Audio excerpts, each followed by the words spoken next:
rights. It would be the right to be part of a trade union and to negotiate and be involved in decisions in your workplace like that. Do you just want to come back on that? Well, not really. Did you feel I didn't answer your question? Well, specifically, I was hoping you mentioned something about repealing perhaps some of the anti-trade unions laws which were brought in by a factor. Well, there's no policy to do that I'm aware of at the moment. I'll be quite honest with you. So I can't say that there is. I don't know. Yeah. Now, you may be aware that there's a big transatlantic trade treaty called TTIP. How many of you are aware of this? Oh, you are? Oh, that's pretty impressive, because actually I spoke to one of the government regulators and I said, what are you going to do about that? She said, I've never heard of it. So actually you're better than me. The point about this is that it's a big trade treaty, and the idea is that it actually cuts all the red tape, gets rid of all the bureaucracy in an area that's EU and the US, to make the largest trading bloc ever created in the history of the world. And they say they'll get rid of all these little bits of red tape. But the trouble is, those bits of red tape actually protect you and they protect us. And actually it's a race against the bottom. It's getting rid of any kind of gain we've had in the last few years. So it's a very serious thing. And actually it will mean that companies can take governments to court.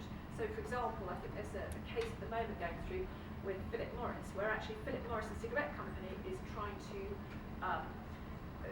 make a court case against Australia for banning cigarettes. So it's that kind of thing. Banning cigarette packages. Cigarette packaging, okay. But the thing is yes, exactly.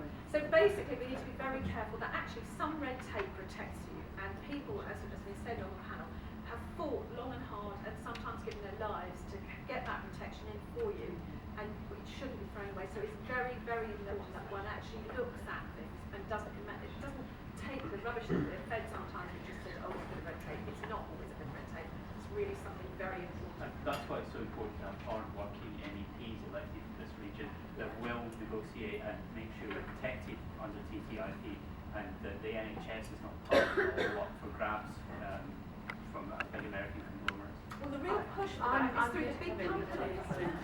I'm an ex-union steward, important. I think what unions can still do, is hold management to account. And I remember one of the cases I had to take to management was actually a case I didn't agree with it, but management had behaved disgracefully. And it was right and proper that they were held to account of it, and they couldn't do what they wanted to do. Even if I had some sympathy with what they were trying to do, to get rid of this particular problem. Just to say, it's interesting that you're an ex-rep, I'm an ex-rep as well, and unions play a huge role, and I think that it would be very good to see. Europe has done a great deal of legislation to provide better rights for workers, and it would be very good to see more rights for workers. And of course with the TTIP, we can legislate at a local, at a national level to protect workers' rights within that.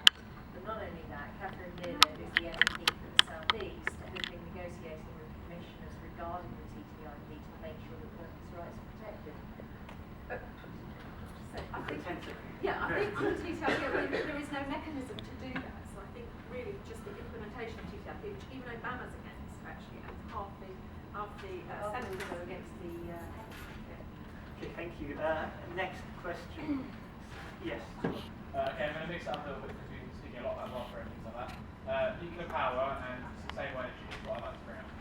So how would we go about providing sustainable, affordable energy in the country?